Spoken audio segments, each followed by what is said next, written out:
Hi, Ollie. Can you hear me? Simon? Yeah, can you hear me? Yeah. Ollie, what are you expecting from Istanbul, the fixture here? And also, is there anyone that won't be travelling with the squad today? We couldn't hear you that well. It broke up. I was just asking what you're expecting from Istanbul, what kind of side you're expecting, and also, will there be anybody that isn't travelling? Connection's going. Is anybody not travelling? Yeah, quite a few not travelling. But we travelled with a few. Yeah, Jesse's not travelling. And of course we've had a few injuries before. So we're travelling with a strong squad. Simon Stone?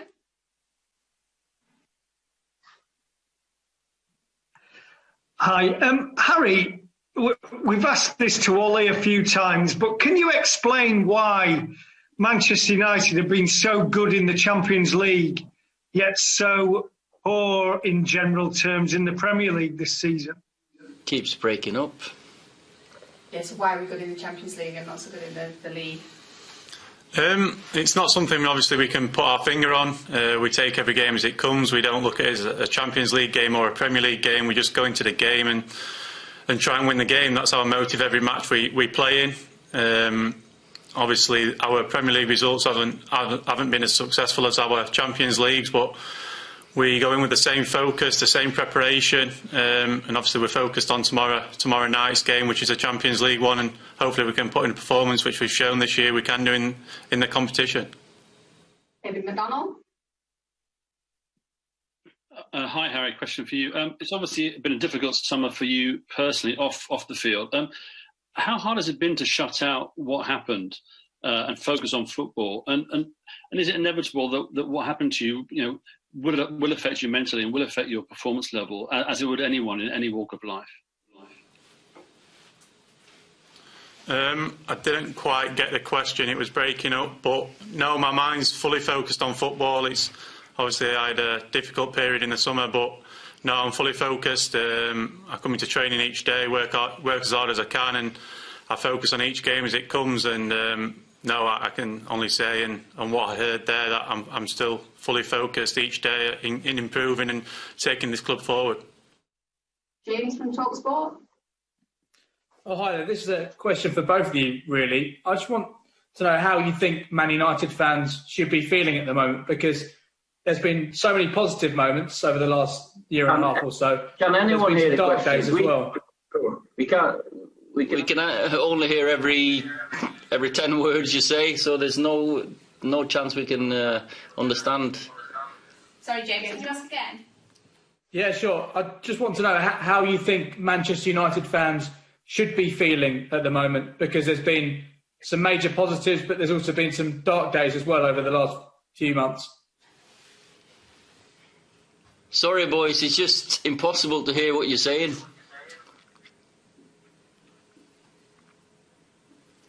There's no internet in Manchester. The lines are down.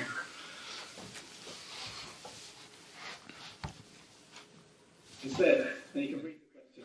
Yeah, That'd be better.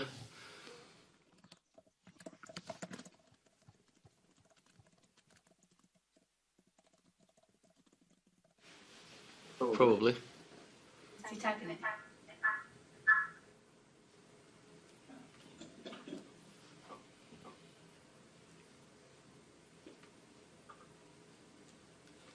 Okay. Sorry about this. How do you think Man United fans should be feeling at the moment? A lot of positive moments, but some dark days too. Was that for? For both of you.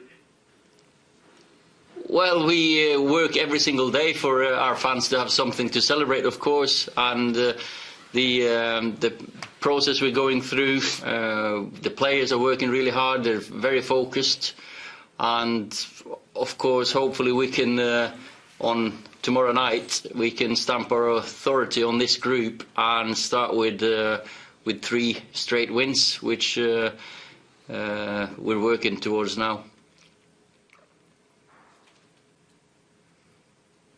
Jamie Jackson?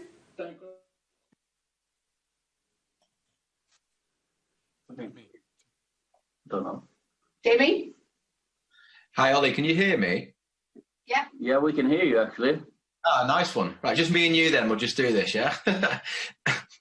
Just with regard to Paul Pogba, you still hear me?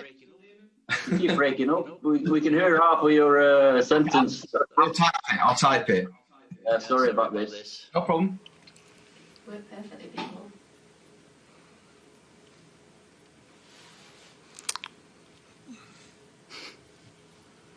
We might not make the flight here.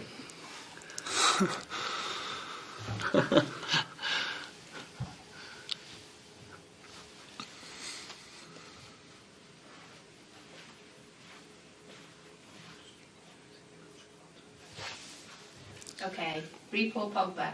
Is there a chance he may never fulfil his potential while at Man United? As he can be frustrating. Every player is frustrated himself and disappointed after a defeat, and we need consistency from every one of our players, and that's what we want. And Paul's been going through a difficult period with an injury last season, and the COVID now. He's working up to fitness, so I think we've seen plenty of positives lately. So hopefully that can continue. Okay, next question's for Harry from Samuel Luckhurst. Roy Keane said there are no leaders in the squad. Do you think his comments were fair? Well, I can say I haven't seen his comments, but we don't look on what's happening, especially after a negative result. We don't bring the negativity into the place. We stay positive, and I can for sure say that there's a lot of leaders in this squad. I'm the captain, and I've got a lot of leadership around me as well, staff and players. So no, for sure, there's a lot of leaders in this squad. Okay, question from James Cooper. How much of an opportunity are the next 2 games to get the 10 points needed to qualify? That's for Ollie. Well, we've started very well with the first two games and 2 great results. Now we've got a chance to get 3 against a difficult side. They've done well both against Paris and Leipzig, so we know it's going to be a difficult task, but we have a chance. If we play to our best, we hope to get those 4 to 6 points that we need. Now it's about 3 points tomorrow night. Okay, question for Ollie from David Facey. What do you make of Paul Pogba's explanation that he was out of breath? When he is injury free, he must be one of the fittest players. Any situation, you're a fit lad, and Paul knows that exact incidents. He could have dealt with better, and he's held his hand up. But that's how it is in a game of football. It's high tempo, intensity, and as I've said, the fitter you are, the more you can do, and that goes for every footballer around the world. For Harry, it's been sorry. Keeps moving. For Harry, how do you get more consistency across Premier League results and form? The main thing is working hard, coming into training each day, trying to improve. Obviously, we want to be consistent. I feel at the start of last season we was a bit inconsistent in our performances, and the results shown in that. And then we found some consistency after the lockdown period, and we managed to achieve, obviously, 3rd in the Premier League and reach Champions League football. So we've got to find it within ourselves, we've got to find it within the group, but only what I can say is it's got to come from working hard, training hard, and be willing to listen and improve. For Harry, it's been a difficult period. How do you switch off from social media criticism you get? Don't go on it, don't read it. For Ollie, do you think you've made yourselves one of the favourites to win the Champions League given your first 2 results? You know, results, they can sway the whole picture so many times. Sometimes there's fine margins in games, and we've had some good games where we've not got the result we've deserved. These 2, of course, show the quality that we have, but we're not going to get too far ahead of ourselves. We look forward to the next game, as Harry says here as well. Keep working to get our consistency, because us at our best level, we can beat anyone, and that's how we need to go into every game. thinking. For Ollie, there's been a lot of experimentation in team shape and personnel recently. Is there a challenge having so many options? It's always positive to have options and ways of playing. We have, of course, a style that we want to play, and sometimes. But the thing is, it's 11 players who rotate and who fill different roles and fill different positions. So sometimes you can look at it as on the paper as 4-4-2, diamond, 4-3-3. Doesn't matter. The principles are still there, and the style that we want is still there. And for us, sometimes when we start with 3 at the back, that's the same as when we're 4 at the back, because we build from a different position, and it's just the way football is. It's not like in straight lines and stand still in that position. Question for Ollie. Might we see Dean Henderson play tomorrow? Only played 2 matches since returning to the club, and it's hard to see where the opportunities come with De Gea clearly number 1 in league matches. I think you've got a chance to see all 23 players that travel tomorrow on the pitch and to play. And that's the way it has to be at Man United. There's competition for places. Dean has come in and been great in training, been great in the games he's played. So you'll see the team when we start. David has also played really well lately, so I've got good options. Okay, we have a question from one of our Turkish journalists. Ollie, Manchester United have lost last 2 matches against Turkish teams. How would you describe and how do you feel about playing in Turkish stadiums without fans? Could be an advantage?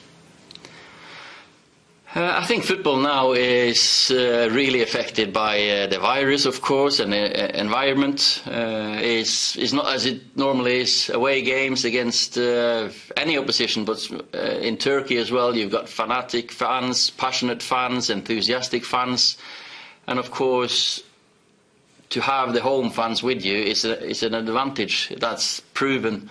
And your fans have been they've been supporting your team as our supporters do at home. So I think we all miss the fans in the stadiums.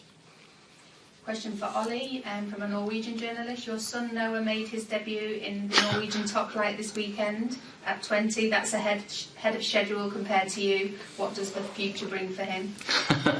I was a late developer. Noah's a different type of player to me, and if he wants to pursue his career, that's up to him, and I'll support him whatever he wants to do.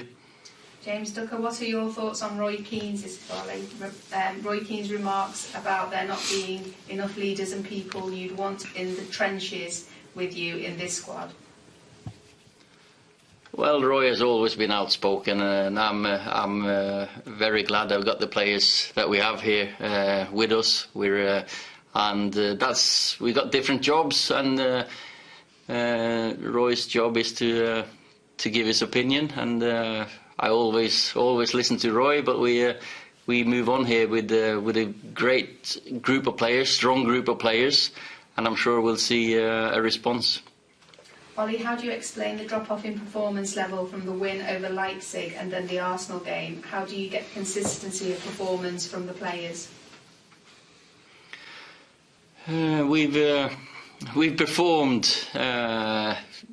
There's fine margins in games of football, and that's everyone who's played and everyone who's part of this know that. And there's games that you get the margins with you. There's games that you get them against you. Of course, we want to go into every game thinking we can outplay any opposition. We play against good teams. They definitely teams have made their homework against us. We've made their homework against them, and it was a game decided by small margins. Both this one, even the Leipzig one, I would say. I know that the end score will be remembered and be highlighted 5-0, but it wasn't a 5-0 game.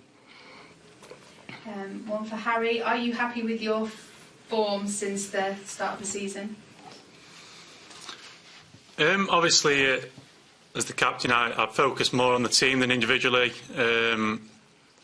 We started the season off defensively, not in the best shape. Against Crystal Palace, we was too open, and then Tottenham we let ourselves go, especially when we went down to 10 men, and to concede 6 in any game, especially for this club, isn't good enough. So we've worked hard on that since we've come back from the international break, and now I feel like since the international break, defensively we've been really good. We haven't conceded many chances at all. I think Arsenal had a couple, and we've conceded 2 own goals and a soft penalty, really. So, no, defensively we feel like we're on the right track, but we need to get the balance right, and that's our job as well in terms of the attacking shape and the balance of defending and attacking. Okay, it looks like we've answered all of the questions. Thank you very much, everybody.